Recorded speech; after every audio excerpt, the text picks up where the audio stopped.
This is Revathi. Welcome to అందమైన కథల పొదరిల్లు. మహర్షి episode number 75.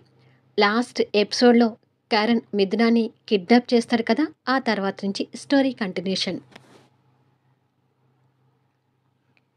నువ్వేమీ కంగారు పడకమ్మా, నేను ఇప్పుడే వెళ్ళి మిథునాని తీసుకుని వస్తాను అని గౌతమ్ వెళ్ళబోతుంటే, నువ్వాగు గౌతమ్, ఇప్పుడు మిథున బాధ్యత వెంకట్ది. వెంకట్ మాత్రమే వెళ్ళి మిథునాన్ని కాపాడుకోవాలి అంటాడు మహర్షి.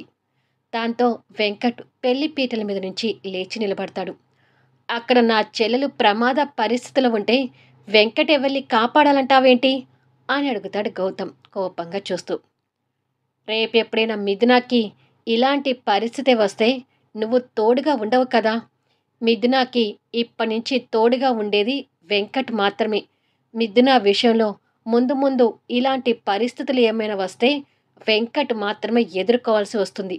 అదేదో ఈ క్షణం నుంచే మిథున మీద తన బాధ్యతను తీసుకుంటున్నాడు అనుకో అని పెళ్లిపీటల దగ్గర నిలబడ్డ వెంకట్ని చూసి, లేట్ చేయకుండా త్వరగా వెళ్ళి మిథునాన్ని కాపాడు తెచ్చుకొని పెళ్లి చేసుకో వెంకట్ అంటాడు మహర్షి. సరే సార్ అని చెప్పి వెంకట్ వెళ్ళబోతుండగా, ఒక్క నిమిషం ఆగు వెంకట్ అని బెనర్జీ గారు ఆపి, పంతులు గారు, మీరు 2 వీలర్ మీద వచ్చారు కదా, కొంచెం మీ బైక్ కీస్ ఇవ్వండి. ఇలాంటి టైంలో కార్ కంటే 2 వీలర్ కరెక్ట్ అంటాడు. అలాగేనండి అంటూ పంతులు గారు కీస్ని బెనర్జీ గారికి ఇస్తాడు. బెనర్జీ గారు ఆ కీస్ని కాస్త దూరంలో ఉన్న వెంకట్ వైపుకి విసిరేస్తాడు. వెంకట్ ఆ కీస్ని క్యాచ్ పట్టి ఫాస్ట్గా గుడిమెట్లు దిగి వెళ్ళిపోతాడు. వెంకట్ వెళ్ళిపోయాక అందరూ కోపంగా దామోదర్ వైపు చూస్తారు. నీ కొడుకుని బతకనివ్వడం నాది తప్పు మావయ్య అంటాడు గౌతమ్. సుచరిత కూడా అన్న వైపు కోపంగా చూస్తుంటుంది. దామోదర్ అందరికీ మొహం చూపించుకోవడానికి ఇబ్బంది పడుతుంటాడు. శాంతి కూడా మొగుడి వైపు ఆగ్రహంగా చూస్తూ, కొడుకు ఇలా తయారు కావడానికి అసలు కారణం మీ మావయ్యే గౌతమ్ అంటుంది.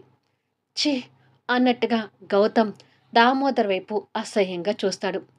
గౌతమ్ చూసే చూపుకి తట్టుకోలేక దామోదర్ మహర్షి వైపు చూస్తాడు. మహర్షి అంతకంటే పగతో దామోదర్ వైపు చూస్తుంటాడు. వెంకట్ 2 వీలర్ ఫాస్ట్గా డ్రైవ్ చేస్తూ ఆ కార్ని ఫాలో అవుతుంటాడు.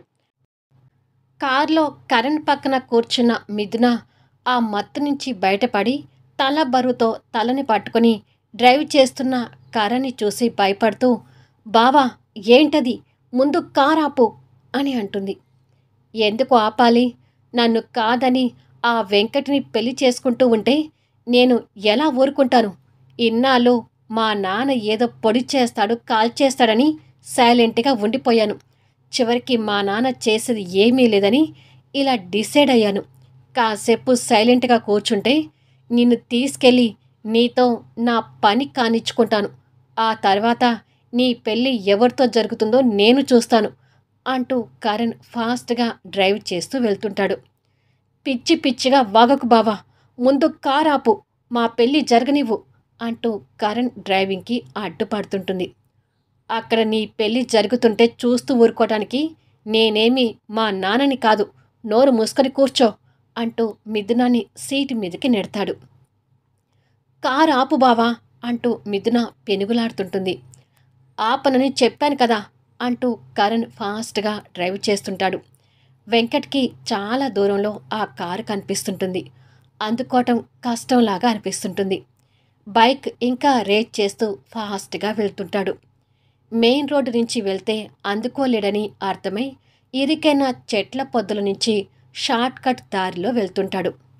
ఎవరైనా ఫాలో అవుతున్నారేమోనని కరణ్ మిర్రర్లో చూసుకుంటూ ఎవరూ కనిపించకపోయేసరికి, నేను తీసుకెళ్తున్న విషయం ఇంకా మీ అన్నయ్యకి తెలియదు అనుకుంటా, ఇది బెటర్, వాళ్ళు తెలుసుకుని వచ్చేసరికి నీ జీవితం నా చేతిలో ముగిసిపోతుంది అంటూ కార్ని చెట్ల పొదల నుంచి అడవిలోకి తీసుకెళ్తుంటాడు. వెంకట్ ఆ షార్ట్ కట్ నుంచి రోడ్డు మీదకి వచ్చేసరికి కారు కనిపించకపోయేసరికి టెన్షన్ పడుతుంటాడు. పెళ్లి మండపం దగ్గర మహర్షి గౌతమ్తో సహా అందరూ వాళ్ళ కోసం టెన్షన్గా ఎదురు చూస్తుంటారు. సుచరిత, తులసి కూడా ఇంకా టెన్షన్ పడుతుంటారు. అవంతి వాళ్ళ దగ్గరికొచ్చి, వెంకట్ మిథునాన్ని క్షేమంగా తీసుకొస్తాడని నమ్మకం ఉంచండి, మీరు దిగులు పడకండి అంటూ వాళ్ళకి ధైర్యం చెప్తుంటుంది. గౌతమ్ కూడా అదే టెన్షన్లో ఉంటే ప్రమోద్ వచ్చి గౌతమ్కి ధైర్యం చెప్తుంటాడు. వాళ్ళందరినీ అలా చూస్తున్న మహర్షి కాస్త టెన్షన్ పడుతుంటాడు. పంతులు గారు ముహూర్త టైం చూసుకుంటూ కూర్చుంటే అది చూసి బెనర్జీ గారు కూడా టెన్షన్ పడుతూ, ముహూర్తం టైంకి ఈ పెళ్లి జరిగేలా చూడు స్వామి అని కోరుకుంటాడు. ఇక్కడ గుబురుగా ఉన్న చెట్ల పొదల్లో కరణ్ తనని లాక్కొని వెళ్తుంటాడు. మిథున టెన్షన్ పడుతూ, బావా వదులు, మా అన్నయ్యకి తెలిస్తే నిన్ను చంపేస్తాడు అంటూ వాడిని విడిపించుకునే ప్రయత్నం చేస్తుంటుంది. వాడు అంతకు అంత బలవంతంగా లాక్కెళ్తూ, పని పూర్తయితే మీ అన్నయ్య నా కాలు పట్టుకొని మా చెల్లెల్ని పెళ్లి చేసుకో బామర్ది అంటూ బతిమిలాడతాడు. అందుకే తెగించి ఇంత సాహసం చేయబోతున్నాను అంటూ లాక్కెళ్ళి తనని ముందుకు నెడతాడు. మిథున ఆ ఫోర్స్తో కాస్త దూరంలో వెళ్ళి కింద పడి భయంగా చూస్తూ చెరిగిపోయిన తన పవిట కొంగు సరిచేసుకుంటూ దగ్గరికి వస్తే, ఊరుకోను బావా అని అంటుంది. కానీ వాడు నవ్వుతూ, నువ్వు ఏం చేసినా ఇవాళ నేను పండగ చేసుకోక ఊరుకోను మరదలా అంటూ పశువులాగా తన మీద పడతాడు. వదులు బావా అంటూ మిథున భయంతో పెనుగులాడుతుంటుంది. కానీ వాడు అంతకు అంతా తన బలాన్ని మిథున మీద చూపిస్తుంటాడు. తన జీవితం నాశనం అయిపోతుందేమో అని మిథున కూడా భయపడుతుంటుంది. వాడు మిథున మీద పడి తన పవిట చెంగు తొలగిస్తుండగా, రేయ్ అంటూ వెంకట్ పిలుపు గట్టిగా వినిపిస్తుంది. దాంతో వాడు మిథున మీద పట్టు తప్పి వెనక్కి తిరిగి వెంకట్ని చూసి షాక్ అవుతాడు. వెంకట్ని చూడగానే మిథునకి ధైర్యం కలుగుతూ వెంటనే వాడిని గట్టిగా పక్కకు తోసేసి పరిగెత్తుకుంటూ వచ్చి వెంకట్ని హగ్ చేసుకుని ఏడుస్తుంటుంది. తను అలా హగ్ చేసుకోవటం వెంకట్ కాస్త ఆశ్చర్యపోయి తను అలా ఏడవటం చూసి జాలిపడుతూ తన వెన్ను మీద చేయి వేసి నిమురుతూ, ఏయ్ దుష్టశక్తి, ఏంటి ఆ ఏడుపు? నువ్వేదో నా మీద గొడవ పడుతుంటే పెద్ద పుడింగివి, ధైర్యవంతురాలివి అనుకున్నాను. ఇదేనా నీ ధైర్యం అంటాడు. వాడలా మీద పడుతుంటే నాకు భయం వేస్తుంది అని అంటుంది వెంకట్ని అలా గట్టిగా పట్టుకొని ఉండిపోయి. వాడి సంగతి నేను చూస్తాను గాని ఇక నువ్వు భయపడకు అంటూ తనని పక్కకు నిలబెట్టి కరణ్ వైపు చూస్తుంటాడు. ఏట్రా, నీ కాబోయే పెళ్ళాన్ని కాపాడుకోవటానికి వచ్చావా అని అడుగుతాడు కరణ్ దగ్గరికి వస్తూ. అవునరా, నువ్వేదో ఓ 20 మంది రౌడీలతో ఉంటావేమో, ఆ 20 మందిని కొట్టి తర్వాత నిన్ను తాట తీసి ఈ దుష్టశక్తి ముందల పెద్ద హీరోలా ఫోజులు కొట్టొచ్చని నేను వస్తే నువ్వేమిట్రా ఒంటరి గ్రద్దలా ఒక్కడివి కనిపిస్తున్నావు అంటూ వెంకట్ దగ్గరికి వస్తుంటాడు. మీ పెళ్ళిని హైదరాబాదులో పెట్టి ఉంటే నువ్వన్నట్టే ఓ 20 మంది రౌడీలతోనే ఉండేవాణ్ణి. కానీ ఏం చేయను, మీ పెళ్ళిని ఈ అన్నవరంలో పెట్టారు. ఇక్కడ రౌడీ గ్యాంగ్ నాకు పరిచయం లేదు కదా, అందుకే నేనొక్కడిని రిస్క్ చేశాను. అయినా పర్వాలేదు, నేను ఒక్కడిని 100 మందితో సమానం అంటూ షర్టు హ్యాండ్స్ ఫోల్డ్ చేసుకుంటూ పెద్ద మొనగాడులాగా వెంకట్ ముందుకు వస్తాడు కరణ్. ఆ మరుక్షణమే వెంకట్ పిడికిలి గుద్దు కరణ్ మొహం మీద గట్టిగా పడుతుంది. ఆ దెబ్బకి కరణ్ కళ్ళు బైర్లు కమ్ముతూ ఏదో అనుమానంతో చెయ్యిని ముక్కు మీద పెట్టుకుని తీసి చూసేసరికి వాడి చేతికి రక్తం అంటి కనిపిస్తుంటుంది. వాడు ఆ రక్తం చూడగానే బెంబేలెత్తుతూ, ఏంటి నన్ను అంత ఈజీగా కొట్టావు అని అడుగుతాడు. నిన్ను ఈజీగా కొట్టడం కాదురా, నువ్వు చేసిన పనికి చంపేయాలి రాస్కేల్. ఆడపిల్లని బలాత్కారం చేయాలని చూస్తావురా అంటూ వాడిని చితక్కొడుతుంటాడు. బాగా కొట్టు, తన్ని తరిమి అంటూ మిథున వెంకట్ని రెచ్చగొడుతుంటుంది. వెంకట్ కూడా వాడిని అలాగే చితక్కొడుతుంటాడు.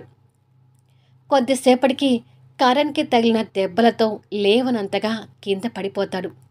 రాస్కేల్, మా పెళ్ళి జరగబోయే రోజు చావు చూడకూడదని నేను వదిలేసి వెళ్తున్నాను, లేకపోతేనా నేను చంపేసి వెళ్ళేవాణ్ణి అని వాణ్ణి వదిలేసి మిథున దగ్గరికి వచ్చి పద అంటూ ముందుకు వెళ్తుంటాడు.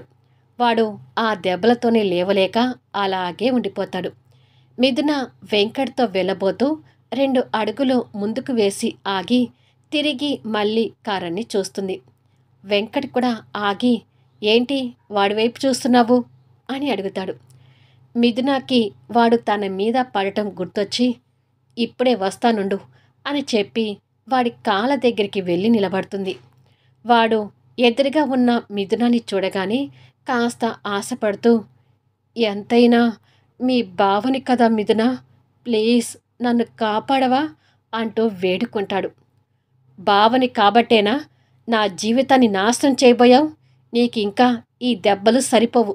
నేనే కాదు, ఇంక నువ్వు ఏ ఆడపిల్ల జోలికి వెళ్ళకుండా ఉండాలంటే నీకింకా గట్టి దెబ్బ పడాలి" అని కోపంగా హై హీల్స్ వేసుకున్న కాలుతో వాడి సెంటర్ పాయింట్ మీద గట్టిగా తంతుంది.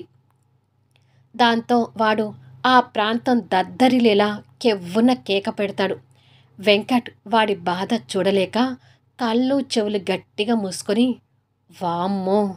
ఈ దుష్టశక్తితో నేను కూడా కాస్త జాగ్రత్తగా ఉండాలి" అని అనుకుంటాడు. "దొంగ రాస్కెల్" అని తిట్టుకుంటూ వెంకట్ దగ్గరికొచ్చి, "ఇక పద" అంటూ ముందుకు వెళ్తుంది. పాపం వాడి పరిస్థితి ఏంటో అని అనుకుంటూ మిథునతో వెళ్తుంటాడు.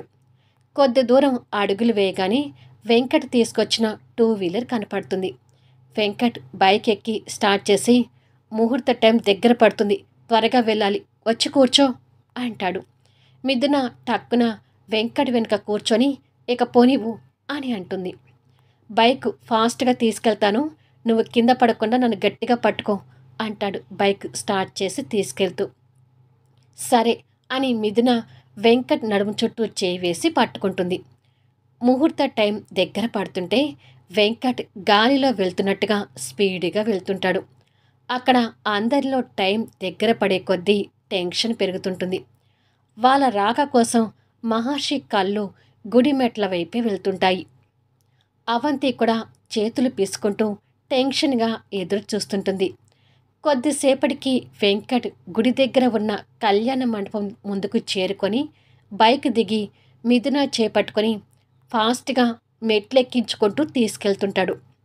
వాళ్ళు కింద నుంచి అలా రావడం చూసి మహర్షి సంతోషపడుతూ, "అదిగో వెంకట్ తనని తీసుకుని వస్తున్నాడు" అని అనగానే అందరూ అటువైపు తలలు తిప్పి వాళ్ళిద్దరూ అలా రావడం చూస్తూ సంతోషపడుతుంటారు.